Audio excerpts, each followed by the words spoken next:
actually make that happen. I bet they do.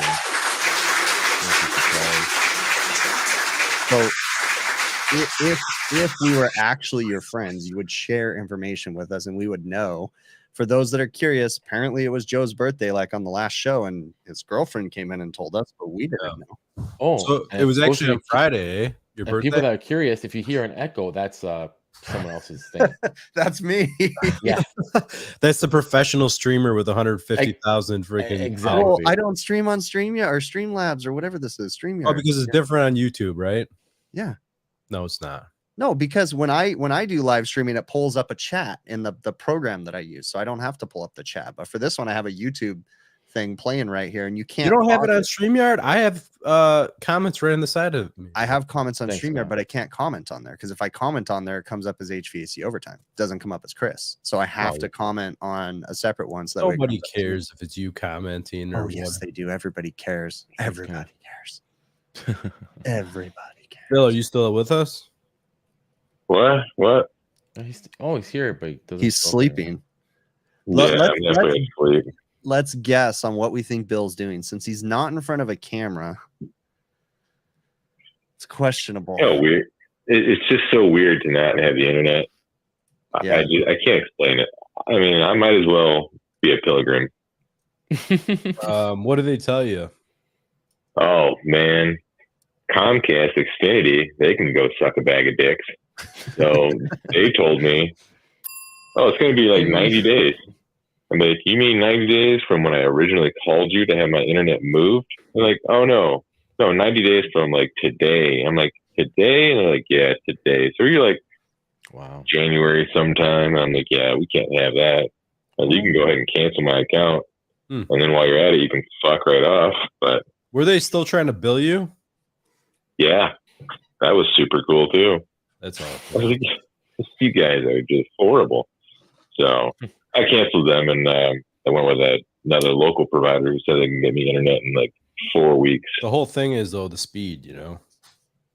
Yeah, and that's this new internet provider. They say they got the speed. They say they got the touch. We'll see. Okay. Speaking of which, I talked to your grandma this week, Bill. Oh yeah? Yeah.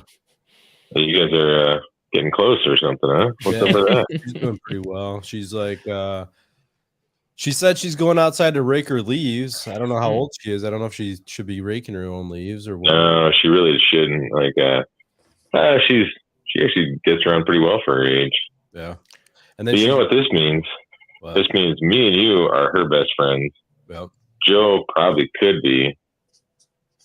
That's it. She sent me a picture of her backyard where she had 3 deers in her backyard. I'm like, oh, that's so cool. And then it was followed up by a picture of your stepdad holding a dead deer's head up. That's nice. That's nice. She goes from one extreme to the other, and those were probably statues, not real deer. Oh, okay. I don't know for sure though. It's been a while since I've been in the backyard, but I think Bill should go rake her leaves for her. How about that? If I was closer, I probably would, or at least I would take my snowblower over there and like just chew them all up or something. Snowblower. Right. I could just picture Bill being the really nice grandson that walks in the front door of his grandma's house with a freaking leaf blower and just starts blowing at her face, like as she's sitting on the couch, and she's like, "How you doing, Grandma?" She can't hear anything because it's just blowing on her face. No. Yes, you would do that. Not my sweet old grandma.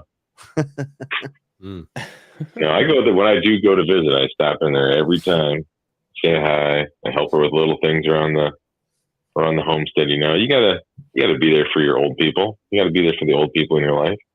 Change batteries and smoke alarms. You know, make sure she didn't fall down 4 days ago and nobody found her yet. You know, those sort of things. So what do you check on her every 4 days just to make sure? Well, like what's your time frame there? What's the safe amount for her to be on the ground without someone showing usually up? Text every day, but I just figure if she fell and can't get up, I can't do nothing about that over Messenger. You got to get one of those life alert things, Yeah. Life alert. Or you know what? The Apple Watch. And I can't get up. You remember those commercials from the 90s? Little grandma laying on the Yes. I ground. wonder how those Yes. things work because Yeah. there was that was like kind of prior to cell phone service, wasn't it? They just I like, think it was Good a question. radio signal, and you had a dialer in your house. So when you push the button, it would dial out on your home. So kind of like how What if you fell down and the batteries died? That's what I mean. that's Now- where you're screwed, bro. Now, Chris, well, just to let you know, Apple has a beautiful watch, and you can actually program it that if it senses you fell and doesn't sense movement, it'll call the cops for you. Oh, geez, dude, I sleepwalk.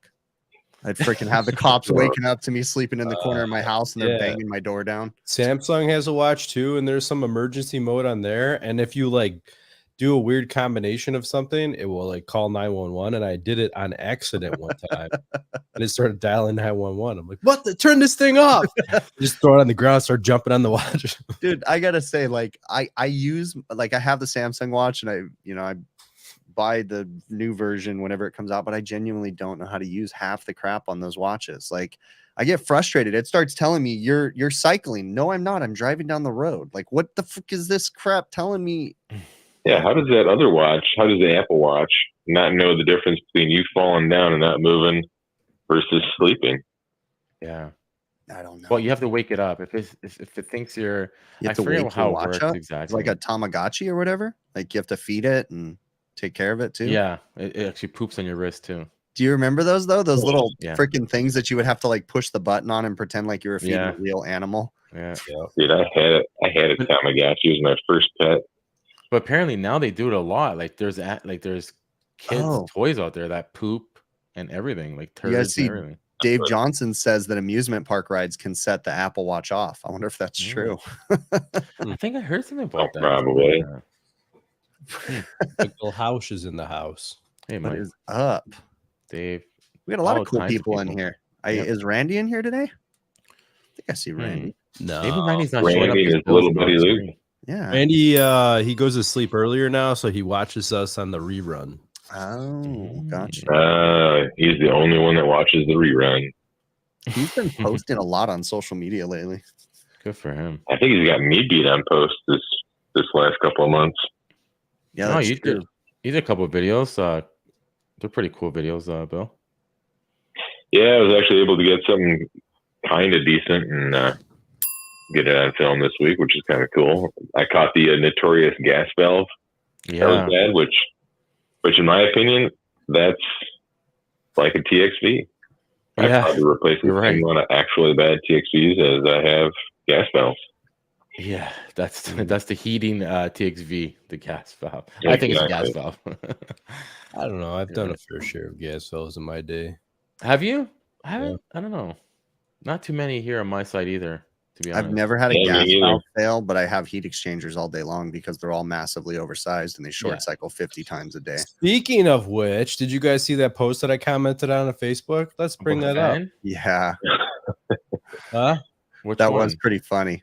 It's one of those We don't need to name names, but it's one of the salespeople. the salespeople's proteges. Yeah. Please explain. Yeah. Elaborate. Well, it was actually Gene Slade's protege, right? It was one of Okay. it. Well, one of hey, Gene well now Slade's we all proteges. know that who it is. Well, there's a bunch. There's a There's bunch, I'm of pretty them. sure. Anyway, so what pronoun should we use to describe this person? What? Not feminine? I don't know. Listen. All you got to do is go see which posts that Adam commented on.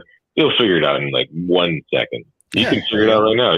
We'll stop what we're doing. You guys go figure this out real quick, and then come back to the show And say it in the chat. We'll finish this part of the conversation. 100% the furnace is oversized. She said the house was big. They took out a gravity furnace. It's one of those where they have all the metal branch runs coming off the plenum. Yeah, like right? octopus, yeah. Bye. She said it's 14 6-inch supplies. It has 150,000 furnace, 95% that they installed in it.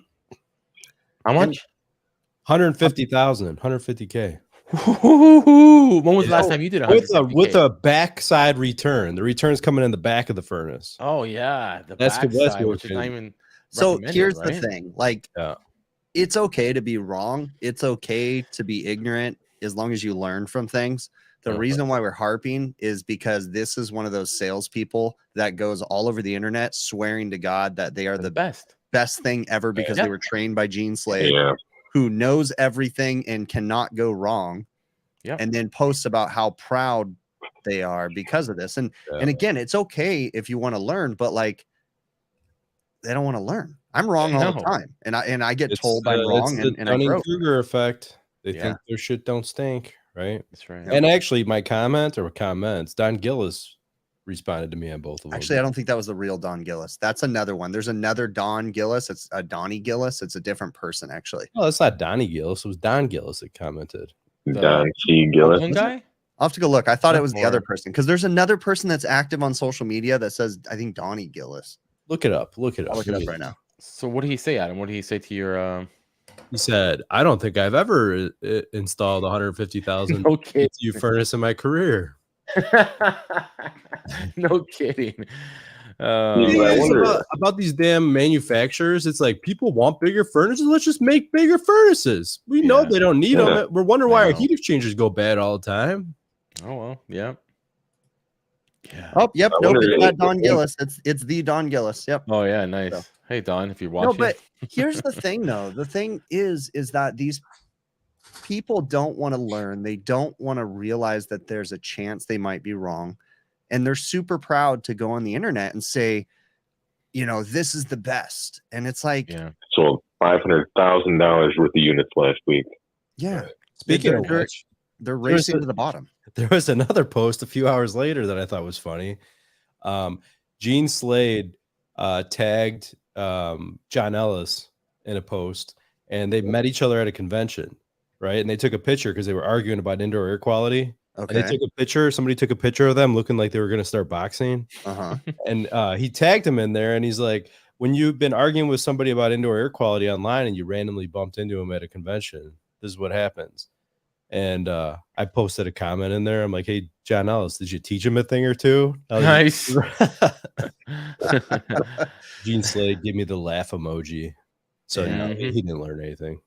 No. Well, they're literally racing to the bottom. And here's the thing, though. Like, I don't like to pick at people. I don't like to really get involved in internet arguments very much. I have a few times, but that particular sales tactic that they use in selling things that they don't understand hurts the manufacturers too, and gives the manufacturers a black eye, because now you have a customer with 150,000 BTU furnace that's massively oversized, that has a massive amount of undersized ductwork, you know, coming from it, which is going to lead to heat exchanger failures, which is going to lead to blower motor failures. And the customer is going to hate Rheem or Rude or whichever. It's the same thing. They're going to hate them because that's the worst furnace out there. When in all reality, all furnaces suck. Okay. They all have shitty components because they're all the same. They all use the same crap. Oh, China. Yeah. There goes our sponsors. But still, like, they give everybody a black eye, you know, and it's kind of a bummer. So I think they really give the industry itself kind of a black eye, or they give it a certain reputation in some people's eyes, I suppose. You see that? It says that I'm too loud. So let me turn my mic down.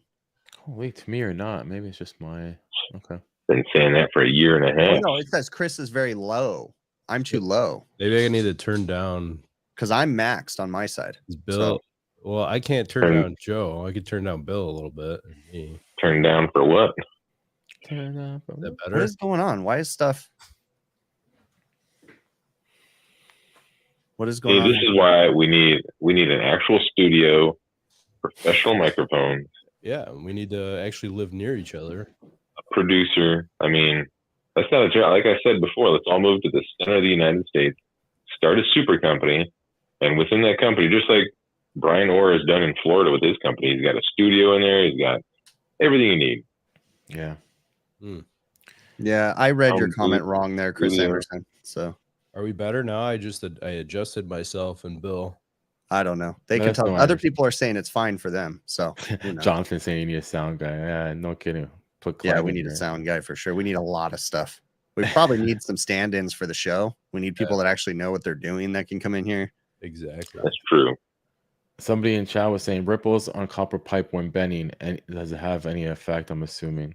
I mean, I've got that before. Did you guys get that before? Yeah, I get it on cold copper, like old copper that's cold, and you'll get the ripples really bad. We're talking about soft copper. You know, when you bend it, well, it could be soft too. I got on soft as well in the past. I think you got to be careful of hard copper. If you don't anneal it, I think hard copper can split, right? Yeah. Right. But I was reading, I'd be kind of curious to know about this though too, because there was actually a comment thing going back and forth about bending hard copper. And there was some people making some pretty interesting points. Now, I've always understood that, yes, you need to anneal hard copper because you can run the risk of breaking it or cracking it or whatever. But some people were making some arguments saying that most copper now is already somewhat soft, even though it's hard. And I go, I don't know if I buy that or not, though. Like, I think you still need to anneal copper. But then again, there is those.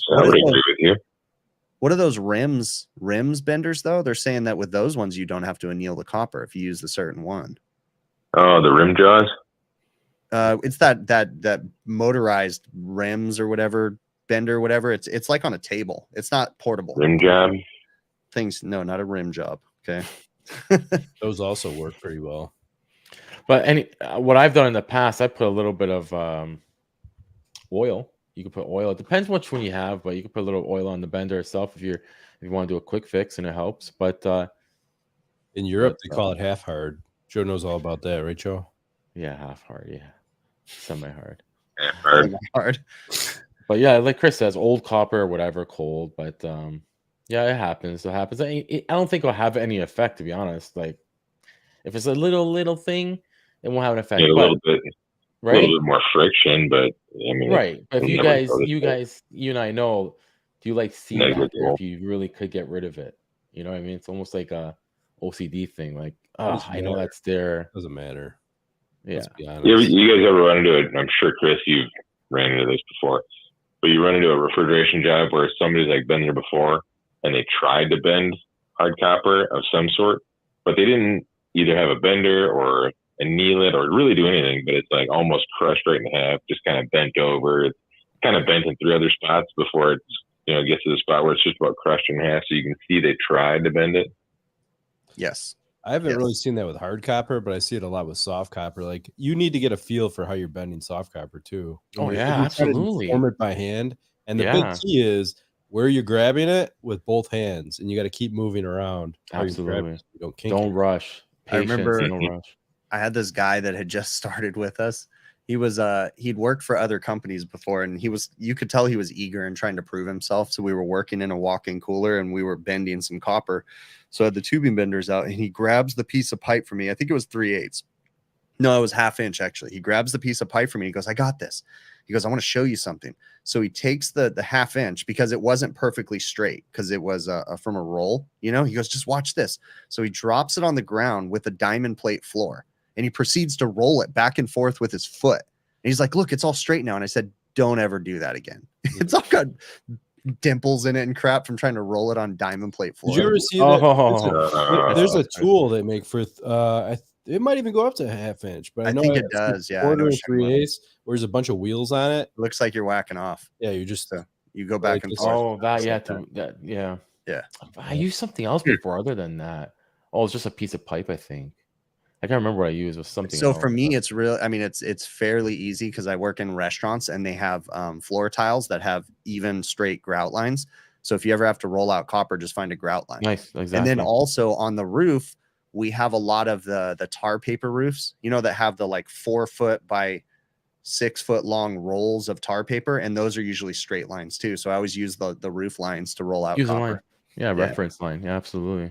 Makes it somewhat straight. I mean, it's never perfect, but. Yeah. It's more than what I do.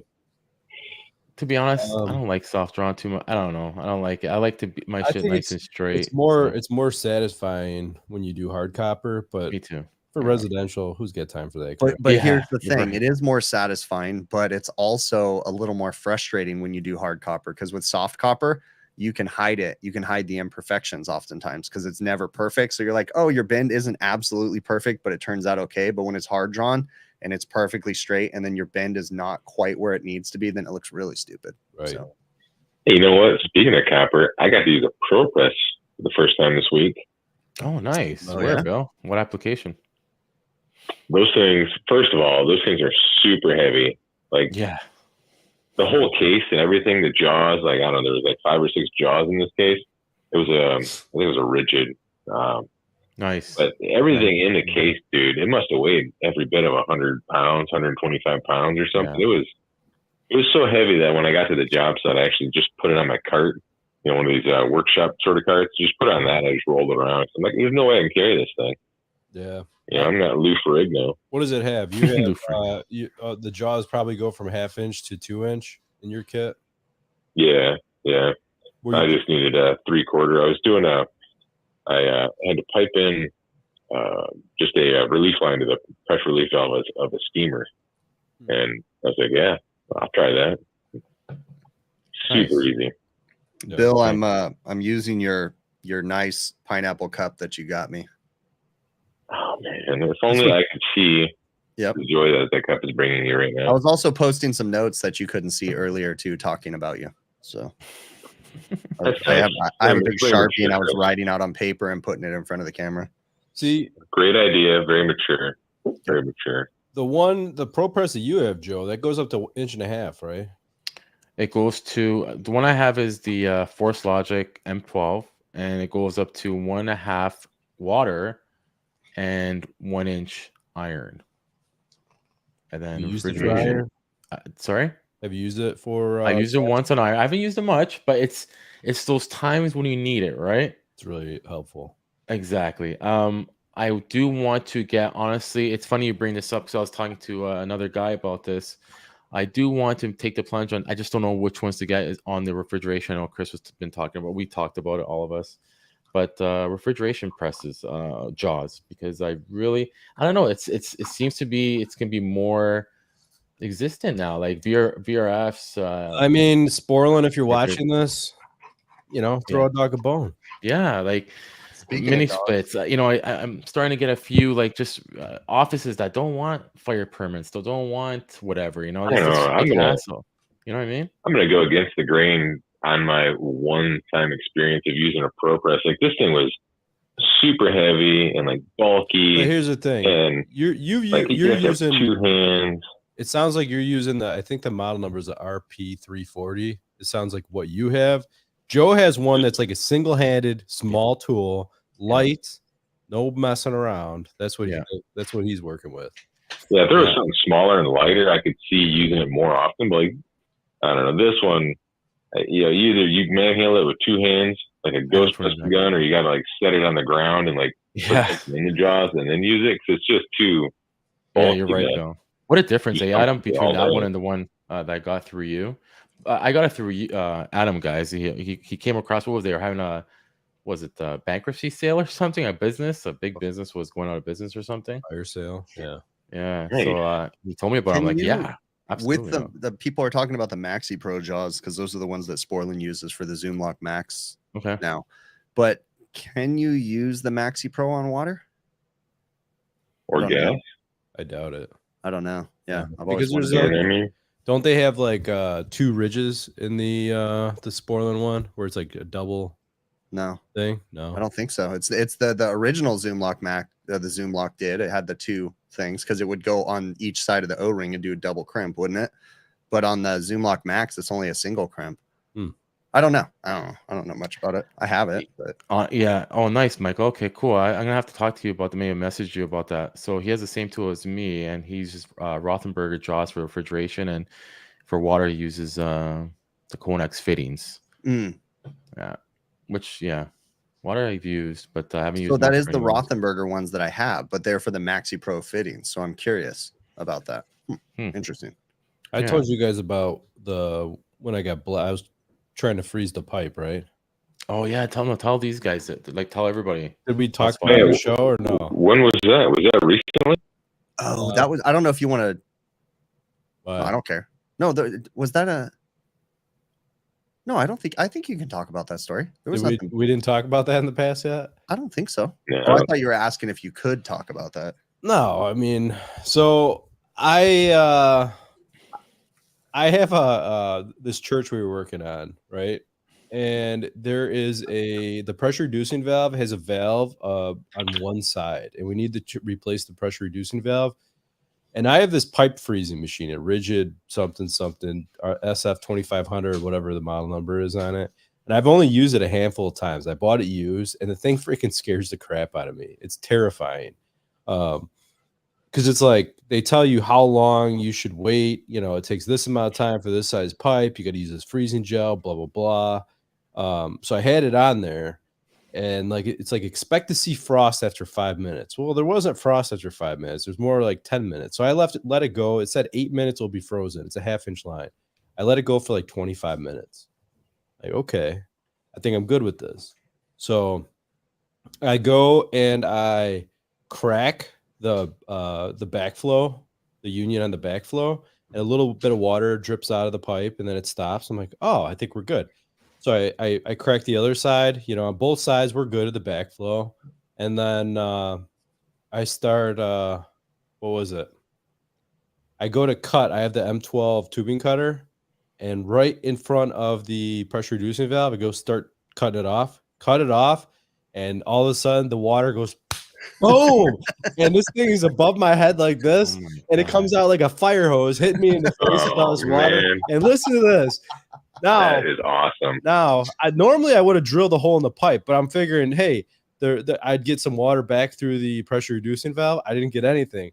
And not only was it a bunch of water in the face, it was freaking freezing ass cold water. Like I'm in the freaking polar bear club, hit me in the face and drip.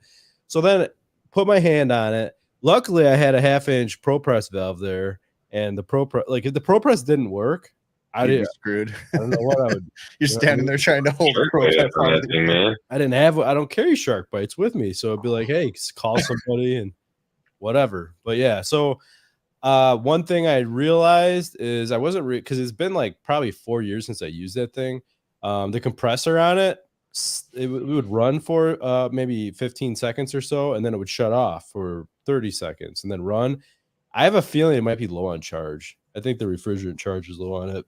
Do you know anybody that can put refrigerant in it? No, I think it's some weird. I gotta look and see what kind of refrigerant is in it. Definitely something I don't carry. Hey, you should bring it up to bring it over to Michigan when you come up from the NCI class. Oh yeah, how big is it? Bill like charge it up. Oh, you think you? Yeah, you might. Let me actually. I could probably look up and see what kind of refrigerant is. It's funny when you told that story because my wife, she apparently you're friends with my wife on Facebook because my wife's like, hey. Adam is like selling his tools. Is he doing okay? Wow. I go, no, actually, I posted that before that happened. Like, right. I wouldn't try to sell some like crappy tool. But like, yeah, I don't know. But that, yeah, I've just never used it because it's always scared the crap out of me. I told her, I'm like, he's doing fine. He's probably just selling something he doesn't use anymore. It seems like such an awesome, but yet sketchy way to stop water flow inside of a pipe. I mean, there's not a whole lot of other ways to do it, I can imagine, but that's just, it looks really cool. Unless you can't get that ice plug in there to like stay frozen to the walls of the pipe, I suppose, and just shoot you in the face. Ooh, that would have hurt if it would have shot the ice plug at you. That would have knocked your ass over, dude. You'd have been just laying on the ground dead. Cold water falling off. And nobody would have figured out what happened. They would have just seen water flooding. They thought you drowned. But in reality, you got knocked out from the ice plug. R507? Oh, 507. That's almost the same as 404, but it's not 404. I bet you anything you could just put 404 in it. Yeah, we'll just swap it out. Just top it off, you know. Yeah, I don't know about popping it off. But I bet you could just pull it out and put some 404 in there. It'd probably be fine. Yeah, I want to see this thing until I get blasted in the face again with freaking. Let's put my finger in it and see if it freezes my finger. So I told you guys in the chat today, but I see these people and they post on Facebook about how they get a refrigerant burn, and I could just never understand refrigerant burns because people that just stand there and leave their hand while it's getting burnt by refrigerant. I'm like, dude, because I get spray back all the time. People are like, you need to wear gloves when you're working with refrigerant. I'm like, that's not practical. You can't get giant leather gloves in places, so it's like, whatever. So today I was working on an ice machine and I go to put my gauges on there and there was an abnormal amount of spray back. And I'm like, it's okay, getting it. And the damn thing wouldn't tighten. And I don't know what was wrong with my head, but I kept going at it and kept going at it. And it finally hit me. I go, get your damn hand out of there. And then, but now my hand's blistering up. I have it's all red on my hand right here. It's tiny. It's tiny little blisters. But all that judgment I had for people that stick their hands in refrigerant all the time. And I stood there like my brain wasn't working right. It was just like, no, you got this. You got this. Like I was trying to solve a problem. And then I got my gauges on there. And then I was sitting here thinking, now I got to get them off. Like I thought maybe my depressor's messed up or something. So all that I did was move my hand to the side. So when I took it off, it sprayed back, but it sprayed around my hand, not directly into my. You left your manifold there because you were scared. I'm a dumb. I don't know what I was thinking, but now it's like blistering up and turning red and starting to crack. So that's nice. Man. I'm a man. I watched that commercial. Be a man. Just leave your hand there. Don't use gloves. Be a man. So what else?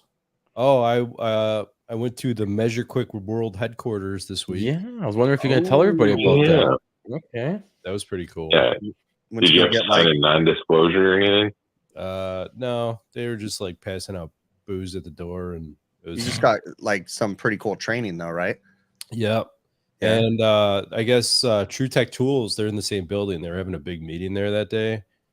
I didn't realize Bill Spohn was in town for the meeting. I didn't get to see him. But I stole some of his food.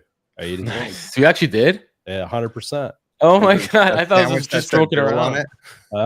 Was it a sandwich that said Bill? They ordered Panera. They had so I just. Oh, so they had a bunch of different takeout things or whatever, and you grabbed a salad or whatever. And they ordered Panera Bread catering, eh? Yep. Big ballers. It must have cost like $42,000. Well, at least you taught me something. I think you taught a few of us something about just the simple maintenance mode. The apartment, the dummy mode. Yeah. Oh yeah. Well, I knew about that before, but I forgot how to get into it. Yeah, I don't know how to get into it. I really don't. I watched the video where Jim showed they have like a dumbed down version of MeasureQuick where it just shows you superheat, subcooling. It doesn't even show. I don't even think it shows you saturation temps, does it? It just shows you. I don't think so. I think it just shows you like the core things you need to see, but like I don't know how to get into it. How do you get into it? I know. Well, you said trending. You push the trending button. Hold on, I'm gonna pull it up on my phone right now. And Bill said a good comment. Bill, what was your comment on it? Oh, I have to go to a class just to figure out how to put this thing in stupid people mode. Like it's so. Oh my god! Something gets so frustrating. I will show you guys how to do it in a minute as soon as I update because there's another update. So. Oh yeah. Okay.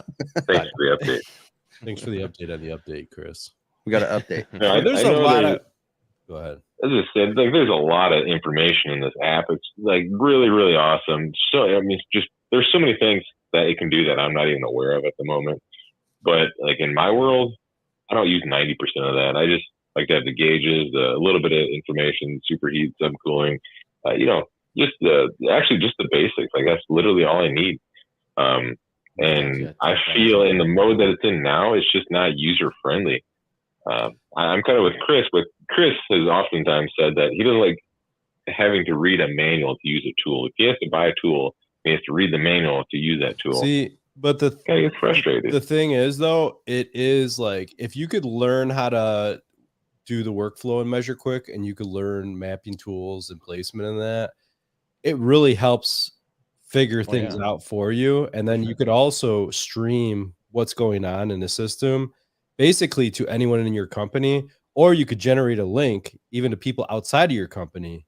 And you could have somebody else looking at the system in real time. Oh, that's pretty cool. Yeah. See, I didn't know that. And for me, I don't need that. Like, I don't know what I would do with that.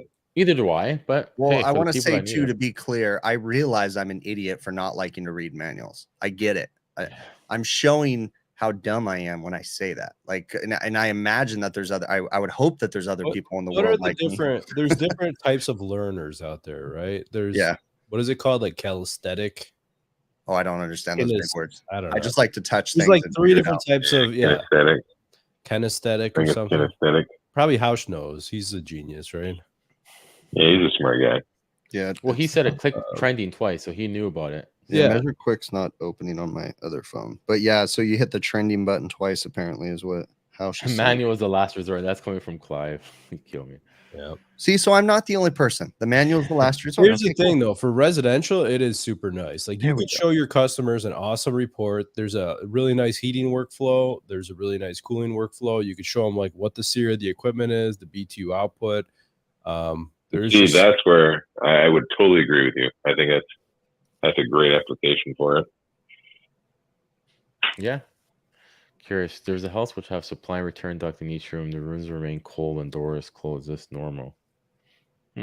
Well, first you gotta figure out if your returns are even doing anything. You know what I mean? What's that? Yeah, I got lost in MeasureQuick right now. Where was that? What were you reading? I was in chat. This is the second time you put it. Oh yeah. Okay, so you have to be in air conditioning mode. I was in refrigeration mode and it wasn't working. But when you're in air conditioning mode and you double click it, it'll say, "Show us." I'm showing right now. Okay. So that's the dummy mode. It just shows you airflow and it shows you superheat, subcooling, and all that stuff when you double click the trending button. And then you hit trending again to get out of it. And then it shows the normal mode where it shows all your stuff. That's pretty cool. Okay. Now we That's know. pretty interesting. Now I know. Yeah. I'll try that. It would just be like a button over in the corner that says basic. Just click. Hey, done. Yeah. Why is my computer beeping? I know. You gotta learn like a secret code to get into it. Neato for real. But yeah, anyway, there's a lot of cool stuff. A lot of cool stuff I didn't realize in MeasureQuick, and a lot of different control things like customizing. Now, are you allowed to talk about the reason why you went out there? No. I would say probably not. Not yet. No. Okay. But I genuinely want to understand MeasureQuick better. I do. I think it would be beneficial if I understood it better. So because maybe that's where I lack in, is because I don't fully understand it. Maybe I would actually see more value in it. Well, there's no classes coming up though. So who on you? There's actually one coming up next week. Yeah, during NCI though. Yeah.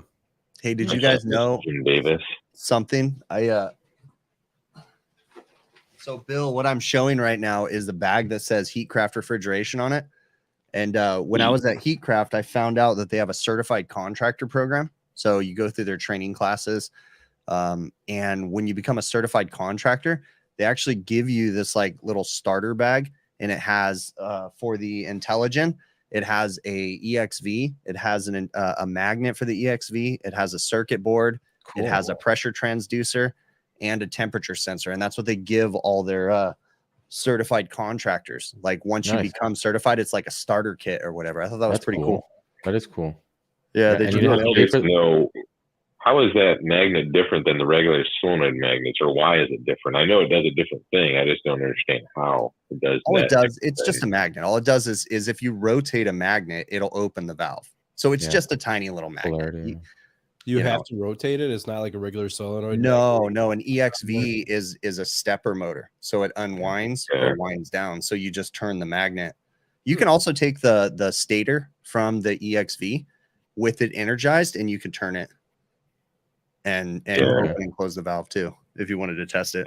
That's if it's getting voltage, I guess. Yeah. Like if you wanted to manually do it though, if the board's not sending voltage to the EXV and you didn't have that magnet, then you're kind of SOL. Because I even tried, like, I don't know how this is going to work, but I tried using my regular CPS solenoid magnet on it. Yep. It didn't do nothing. Even turning it? Yeah, no, it didn't do nothing. Because there's also a direction you have to turn it, because the EXV it closes and opens. So, but yeah, if you get their little EXV magnet, I have a part number for it. If you get the little EXV magnet, then it just you can feel the EXV open and close. You can see it. Yeah, see, I'll have to get that number from you because I definitely want one of those. Yeah, it's pretty cool. But yeah, it's pretty cool. I didn't realize that they had like a little contractor kit that they send you when you do their certification program. Is it like a fanny pack? Does it come like a nice neon? No, it looks like one of those hipster laptop bags. Like you throw over a shoulder. It's like a satchel or whatever. I got a couple shoulder bags. I can get behind that. Actually, I think I saw you carry one. Don't you have like an army green one or something? Heck yeah, my man bag, my man purse. Speaking of man purses, do you still use that Testo manifold, Bill? test our manifold. No, you Without can't. a We screen. got rid of all that when I give them the iManifold stuff. Okay. Yeah, I think I gave all that away, or I sold it or something years ago. When Chris gave me a bag of iManifold stuff, my boss gave me a bag of iManifold stuff. Like I'm up to my ears in iManifold stuff. So I'm He's an maxed out. iManifold man now. Yeah, but the problem with iManifold is you max out. How many probes do you max out on the iManifold with? I must have 9 probes. Yeah, but I think it's like 13 or something. You can't put any more than 13 on the Zigbee or the Oh, Bluetooth man. connection or something. I don't have use for that many probes. You've never worked on a Linux 4 compressor package unit then, have you? Because I've maxed those things out on those.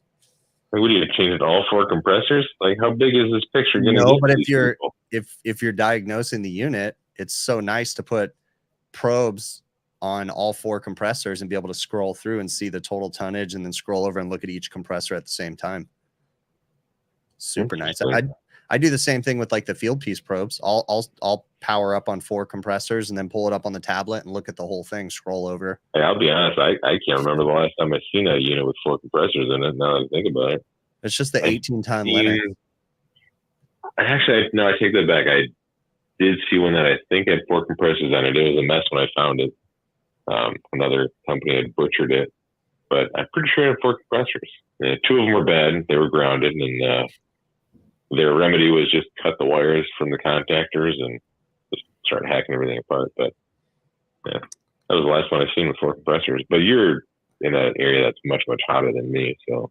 I was a bit irritated today because my day was just a series of stupid service calls, and like everybody called in sick or had other reasons that they didn't come to work today. So it was literally just me and another tech.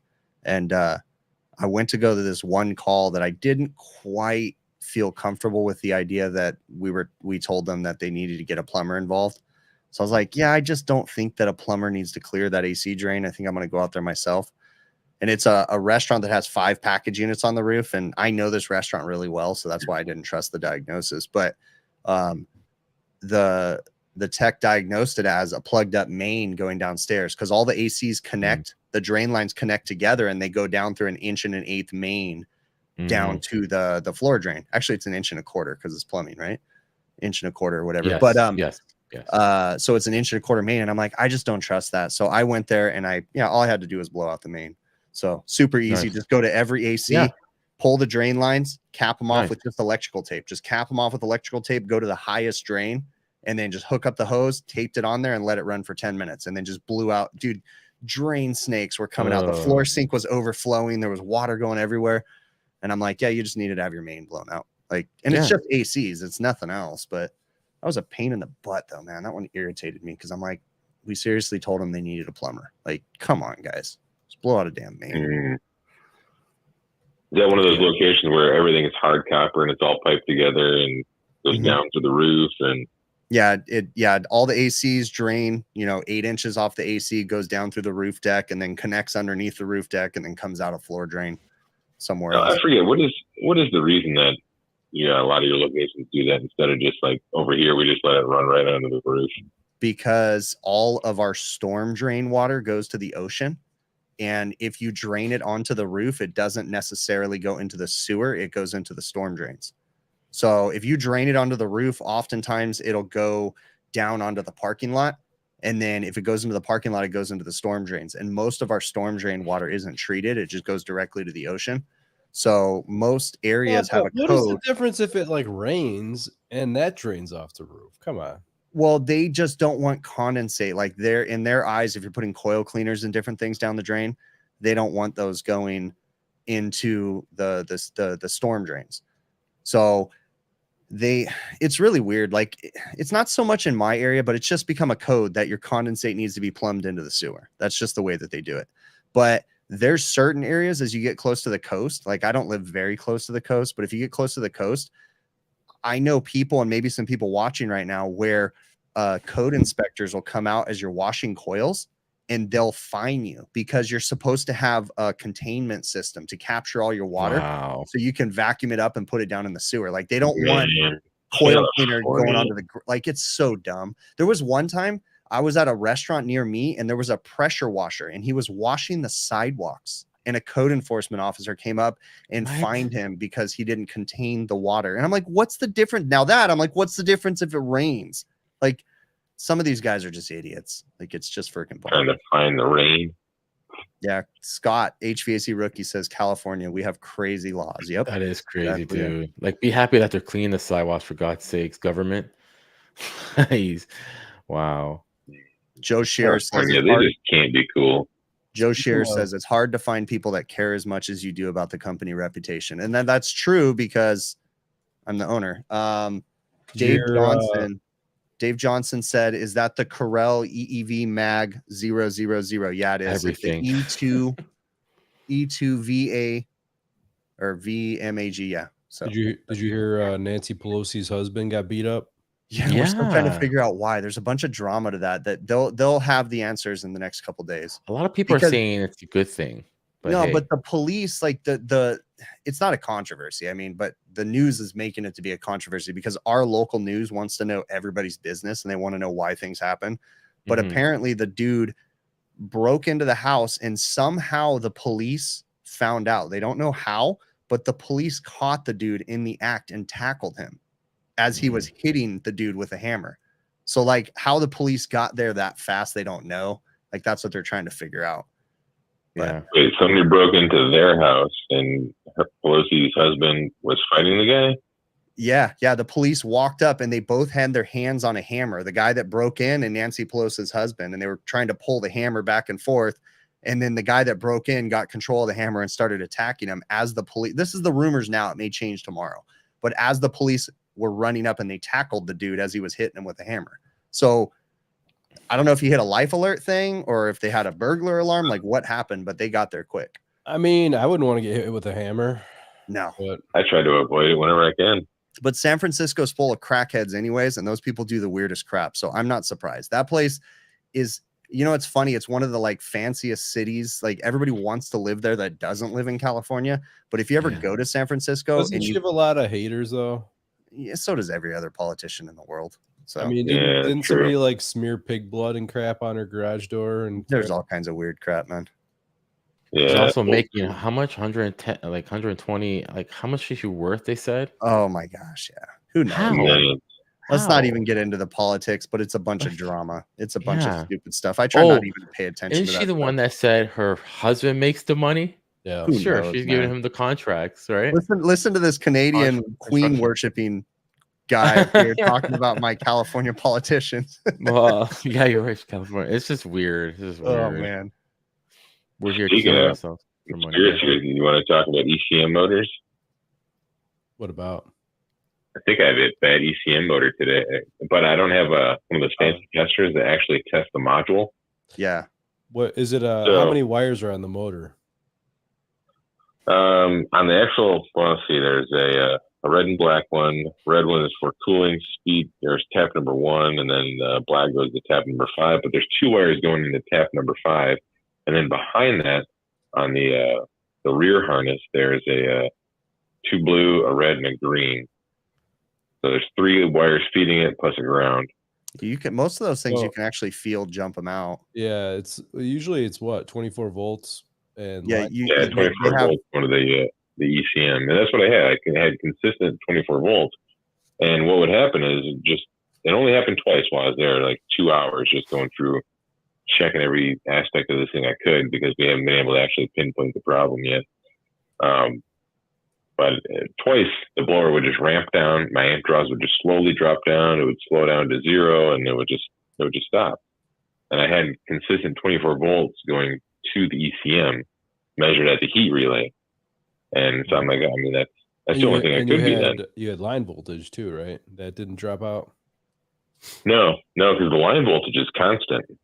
Yeah, line voltage is constant. And then you just have a signal that tells it to turn on, slow down, speed up, whatever it is. So, I mean, it sounds like it's probably a bad module. I mean, it's got to be the ECM module. And Train only sells the whole assembly, apparently. Yeah, I was going to say, because I've taken apart the Train ones before because I've worked on some condenser fan motor ECM modules, and they're completely not repairable. They bury those things in the epoxy now to where you can't even get to the relays and crap. Yeah, I hate that. So yeah, in the past you could actually get to the relay and people would just change the relay all the time, but now they bury them in that rubber crap like halfway up the relays and everything. Try taking that shit apart. Yeah. Can you still hook the motor testers up to those? And yes, yeah. If you get the ECM ones, yeah. Okay. Who makes me? I have one. You can buy those. I don't. What are the parts that go bad?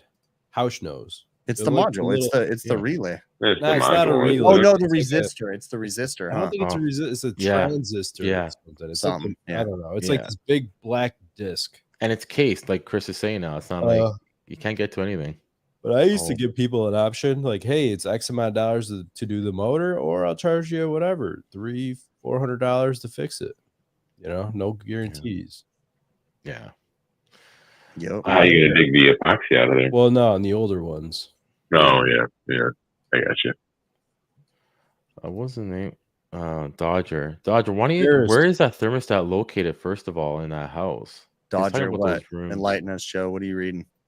He was the guy talking about there was return and supply in each room, but they're cold or something like that. And then he says, what would happen? System's running. Okay, someone's running fine or fan, whatever. But just the basics. Where is the thermostat? Are the returns working? Where is the thermostat located in the house? You know, none of us know what you're talking about, Joe. Yeah, where's the comment, Joe? You're literally it's in the very beginning. Didn't you see? He was talking about some rooms are still cold. In the middle. In the very beginning of what? His first question. Joe, anyway. You're like my wife giving me directions to drive down the road. She tells me about her 2 minutes after we passed the place we're supposed to turn. 104. I'm just gonna start on page 104. I don't know what's going on. Yeah, Jesus always, Jesus, whatever you want to say. Jesus. Let's start from the middle of the story. Starts from the middle of the story. That's Joe. Jesus, that's a great comment. Zach Cody, I know what you're talking about, Joe. No kidding. The intelligent no, Zach. The intelligent no. Zach Cody must be Canadian too. Yeah, very true. I couldn't find the comment. I don't know how far back you're looking, Joe. Last week? Not last week. Canadian school alphabet starts at J, doesn't it? It does. Oh man. So what do you guys do now that the Queen's passed on, Joe? Do you guys get your freedom now, or how does that work? We always have our freedom. Come on. Does your money change, Billy? Yeah, do you I'm wondering about that actually. I'm really maybe you should save all the money. It'll become a collector's item. There you go. You know what? Yeah. Nowadays, who knows what's going on? I don't know what to do, man. How's your royal plate collection doing? He actually lives in Oregon. Okay. All right. Origami. There is a house which have a supply and return duct in each room. This sounds like a riddle. It's very vague, but I kind of... The rooms remain cold when the door is closed. Is this normal? I'm assuming he's meaning heat mode. Yeah. And, the heat is on, and I'm questioning, is it not cold when the doors are open? And I'm questioning, how are your windows? I'm questioning, do you have insulation in the walls? I'm going with the basics here, guys, first. Well, here's my thought process. If it's comfortable when the doors are open, he probably has maybe like a lack of return or too much return. Something's going on where it's he says there's a return in each room. He says or too much infiltration. Are they working? No, the wall. But here's the thing: you could have room pressurization issues. Is the returns enough for what the supply is, or is it too much? Absolutely. Whatever, Yeah, there's a lot of hallway and main living area spilling over into those little rooms when the doors are open, and they're helping. Maybe it could be something. And it's also really hard for 3 idiots or 3.5 idiots on a YouTube live stream to diagnose with very little information. Sure, we're just going off the Pretty sure we just did. We just nailed it. 100%. So we should start a segment like that where like you mail us in or you email us in or whatever, tell us your problems, and we'll diagnose it right on the air for you, free of charge. We're guaranteed to be right half the time. Go ahead. I'll give everybody Bill's address live on the air, and you guys can go ahead and send your stuff to Bill's address, and then he can remember to read it on the show. Bill's address. Bill, you need to send me your new address. Yeah, I will at some point in time. We're having a sleepover, guys. I'm going to Bill's house. Don't forget. Wait. New G.I. Joes.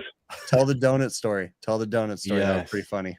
Yeah. Oh, yeah. So it was, I don't know, what was it, 2 years ago when I had I think it's even more than that, maybe 3 years ago. No, it was 2, wasn't it? How old was your daughter at the time? I don't know. I don't remember these things. True, Michael.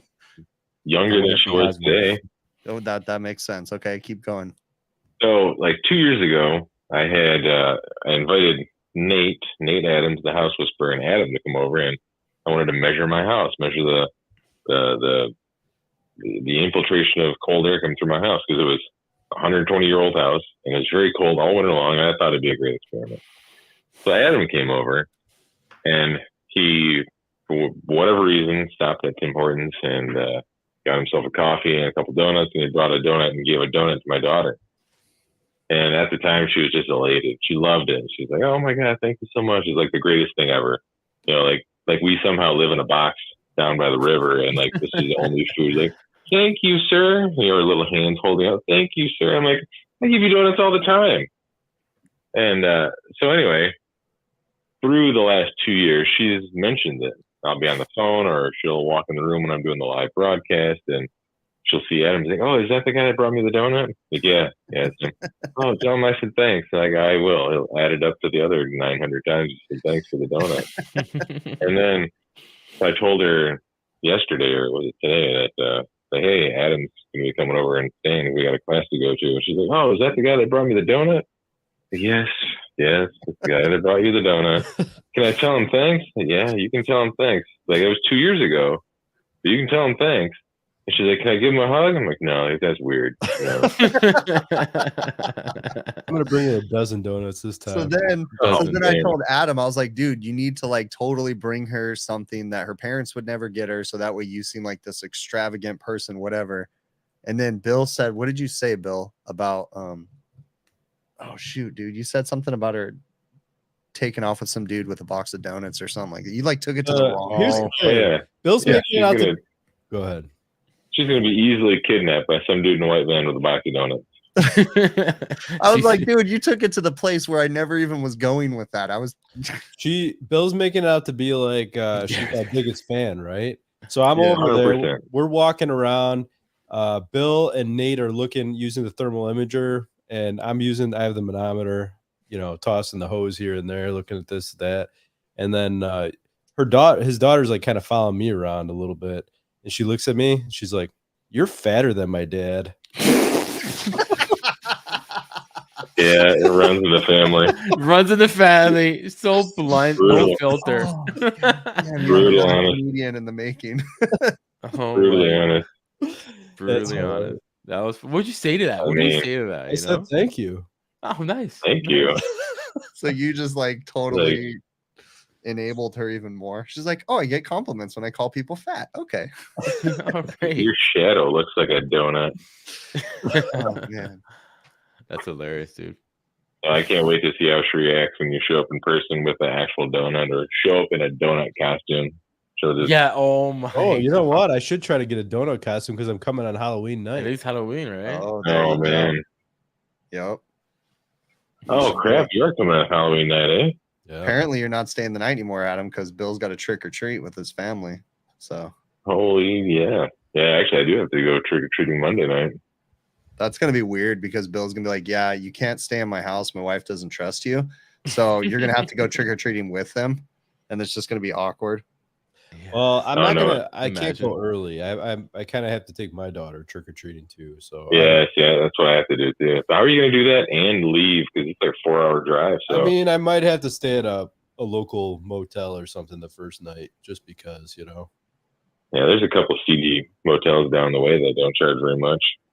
They charge by the hour. Yeah. You could just go spend 2 hours at the hotel, and then the hotel that I used to live at, that I had to live at for like a month while my house project was coming along, I can get you that room for $45 a night. I got a hookup. Oh god, sounds super sketchy. It does. It's super sketchy. There's like people that live under the stairs in there.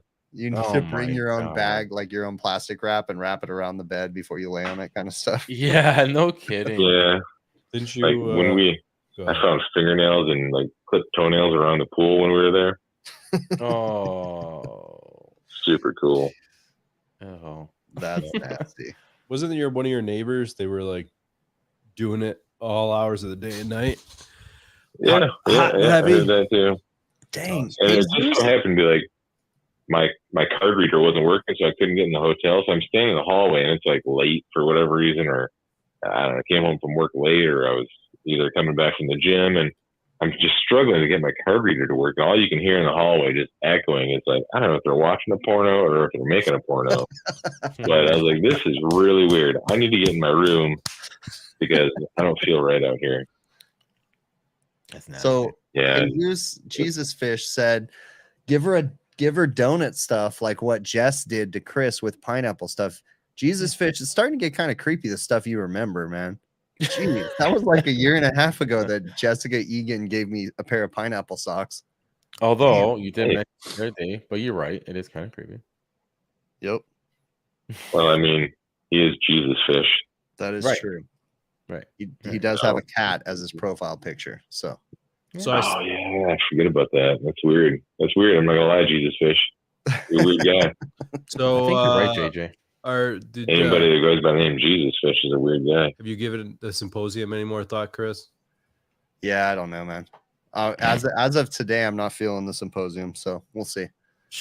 I'll probably change my mind. Down. That's cool. I was diagnosed bipolar, so I'll probably change my mind again. No, but I bought my AHR tickets, and it was so stupid expensive that I'm like, I don't know if I'm going to be buying tickets to the symposium. We'll see. You're rich, though. It's cool. I ain't rich. It's a tax deduction, bro. No, it's not even that. It's honestly not even the money. Yeah, it's Adam going to the other house. That's what it is. No, they would have screwed me over. They would have definitely. Both of these guys would have screwed me over in the end. I'd be staying in an Airbnb by myself. No, I wouldn't have. I wouldn't have done that if we already committed to a room. But no, I just don't know. I want to go, but at the same time, when I do two events like that, AHR and the symposium, it is basically all the vacation time I get. And I really wanted to do a ski vacation with my family this year. So you own your own company. You set your own vacation time. Yeah. But my guys, you guys run it for a while. Out of freaking condensate, Jane, bro. Like, it's hard for me to get away without all hell breaking loose. Yeah, so, but it isn't. It's like the slowest time of the year. It's January. It is, but I want to do a ski vacation. So I'm like, I really want to go on a ski break or ski vacation with my family. This is going to be my daughter's. This is her junior year, and I want to do it before she doesn't want to ever do anything. I have to bunk in this house with all these people, and it's going to be weird. I don't know. Yeah, but they're going to be all your nerd buddies, and you guys are going to stay up to like 2 o'clock in the morning talking about math and chess and whatever else you guys talk about. I question airflow. What's the bed situation like? Oh, they probably got air mattresses. Like, I don't know. Yeah, Clive. Like one guy's, I don't know, head to toe. I think there's 5 guys to a cot. 20 some people staying there. To be clear, too, I don't want to make it sound like I'm an elitist. He's definitely elitist, 100%. I haven't been on a ski vacation in 15 years. Okay, I picked up a snowboard like 15 years ago. I have not been. I just want to take one with my family before my daughter gets out of the house. Oh, I've never even considered going on a ski vacation because I'm not that white. Sweet. You can sleep with Hausch. Hausch says I could sleep with him. That's awesome. Yeah. Nice. So you guys will be spooning for sure. Sir Gallahan chat saying, do you guys repair any ductless installed by homeowners? Hausch says it's got to be ass to mouth though.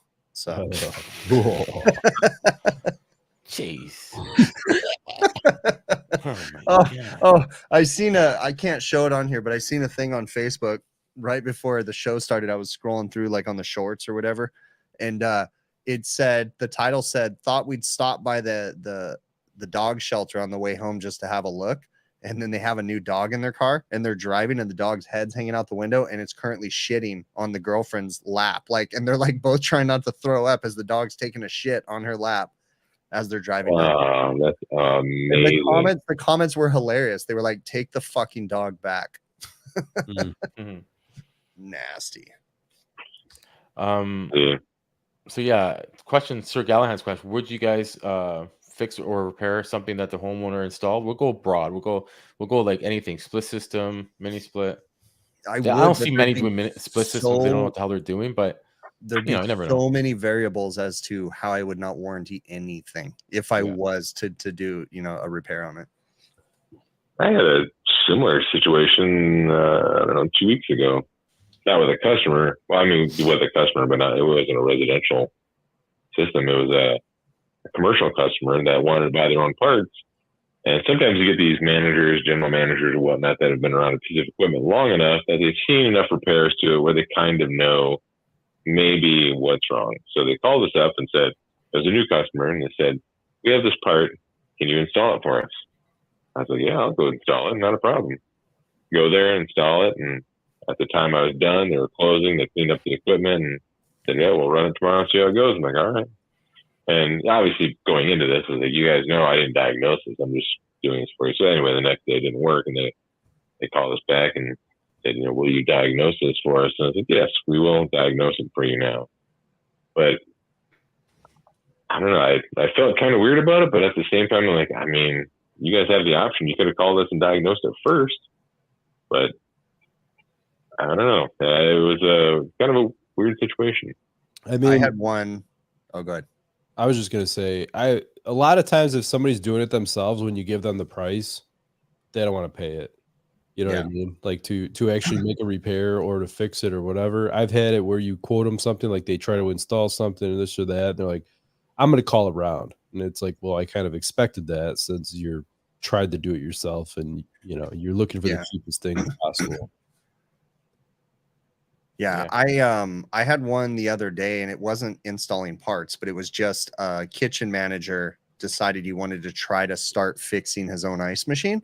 So he called me out saying the ice machine wasn't working. So we get a service call. He didn't leave me any notes. He just says it's not working. So we get out there 2 days later, and I go to work on the ice machine, and it's full of ice. And I go, so it's full of ice? He goes, yeah, it wasn't working that day. And I got up there and I made it go into harvest. And then I adjusted the curtains to make sure they were open. And I go, but, and he goes, and I reset the machine. I go, but what was wrong with it? And he goes, well, I took pictures of it. And I go, okay, show me your pictures. And it says making ice. And I go, that doesn't mean crap to me, dude.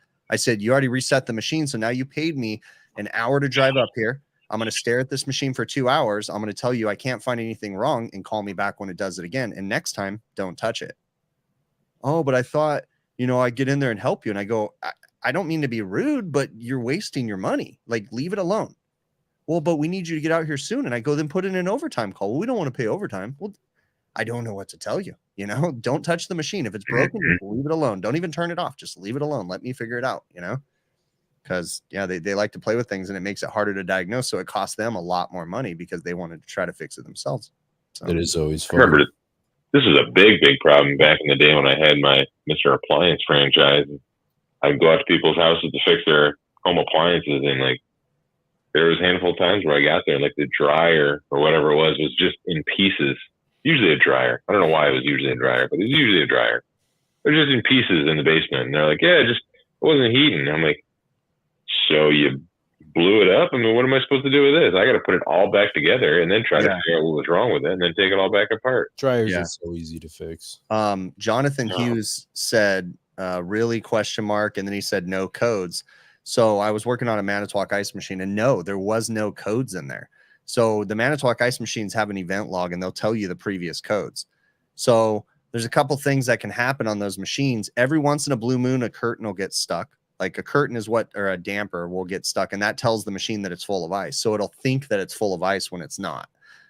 So that can be a problem. Or the circuit board could be bad, and it could be glitching to where it doesn't run. It could have a bad I mean, there's so many different things it could have been that the board wouldn't have recognized.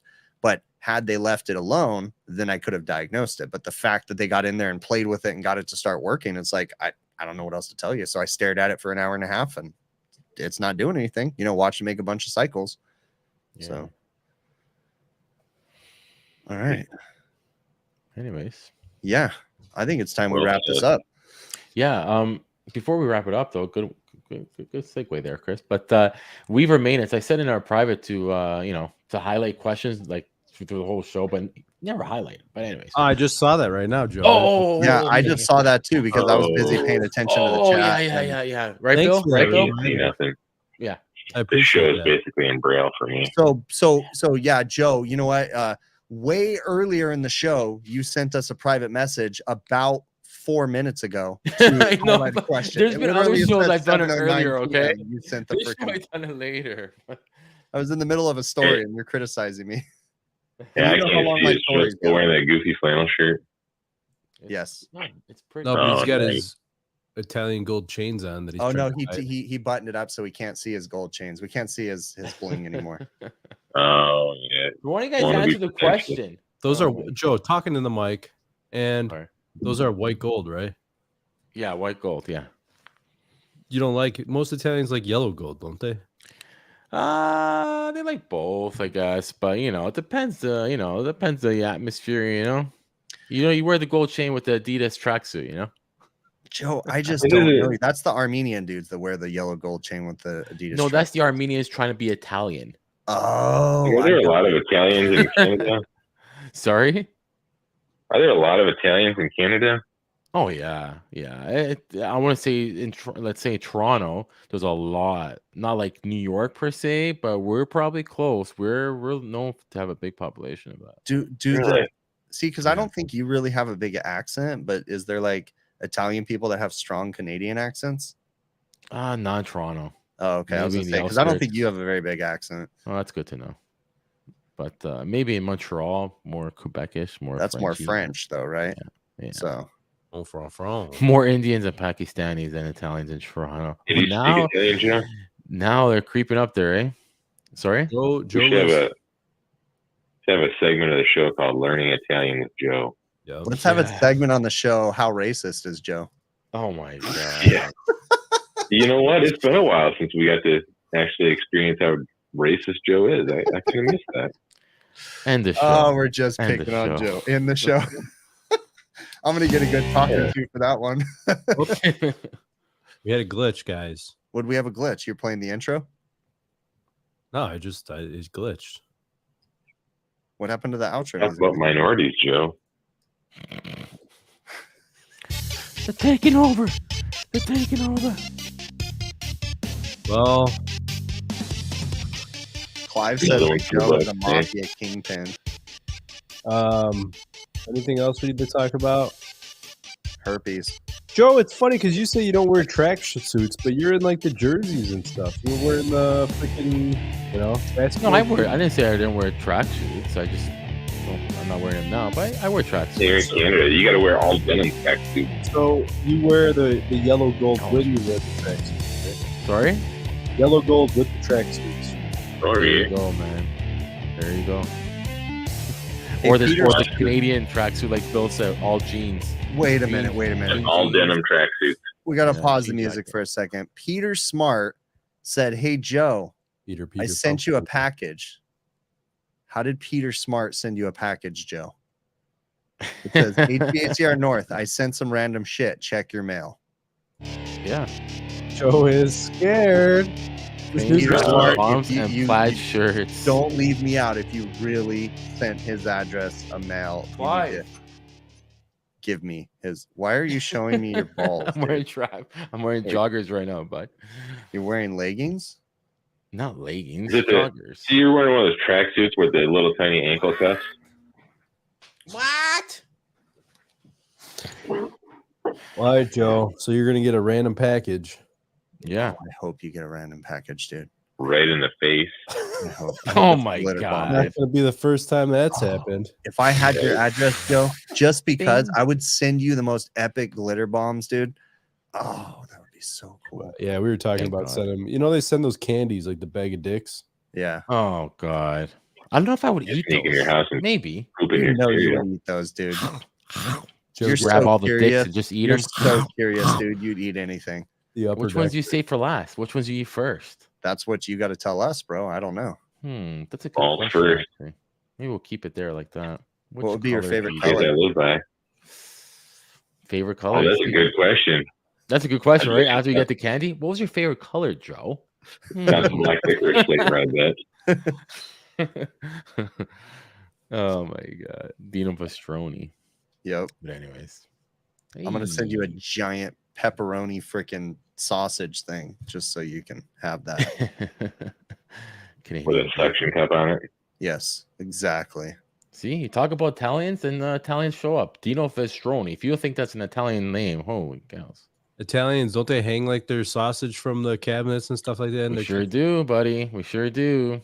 Dry our meat. But why? You have You code age issues it. or anything? You age it. What's wrong with you? Or you age it. You age meat, the pork. You put in some intestines, and you age it. You hang it down. Wait a couple months. Bing, bada bing, bada boom. You got nice sausage. How come nobody's talking to me? And how come I'm alone on the screen? Is anybody here? Hello? Anybody I there? can't see you, Joe. So Well, I like Bill's on the screen because he doesn't know they're playing a trick on me right now, Bill. And you're the only one here with me. you know what? I'm gonna send a mannequin to I don't know, Chris. He's got 2 chairs in his office. I'm gonna send Chris a mannequin of myself. Yeah, That's a pretty good idea, dude. That is. And then this way, there's at least I have some sort of avatar. Yes, you do need to send a mannequin of yourself, and I will put it right here. You know, I have a Curious HVAC Guy hat. I should rig something up here. Chingus, Yeah, like a homeless person that would just come sit in for a little while. I could find a homeless person around the corner. Sequest, Chingus. What's on my back? Oh, yeah. Rookie's a WAP too, isn't he? Yeah, I believe so. I don't know if he's threatening half or full, but yeah. That's Rookie's threatening us. There you go. It's okay. Don't worry. Yeah, is that really a bad word? Is that WAP? Is it? Nah, we don't want to care for like some other whatever, you know. I'm sorry, that was a derogatory term, Joe. I could care less. Because like when I go to Mexico, I found out that really gringo is not really bad like I previously assumed it was. Like I've always been taught it was. It's all in the context when you say it. Exactly. Gringo, yeah, it's all in the context. I thought gringo means white person. It does. But he's saying in Mexico, when he went to Mexico, they called him a gringo, and it's not necessarily bad. Yeah. Do you think you guys could switch the screen back to 4 people? Or Bill is a gringo all day long. Oh, he's pure 100%. gringo Bill. Gringo Bill. Yep, for sure. 100%. 100%. I have a skin tone of a 60-watt light bulb. 60. Nice. Well, anyways, boys and girls, I think we're going to end it here. But for some reason, I am still on the screen. Why are you guys doing this to me? I feel awkward.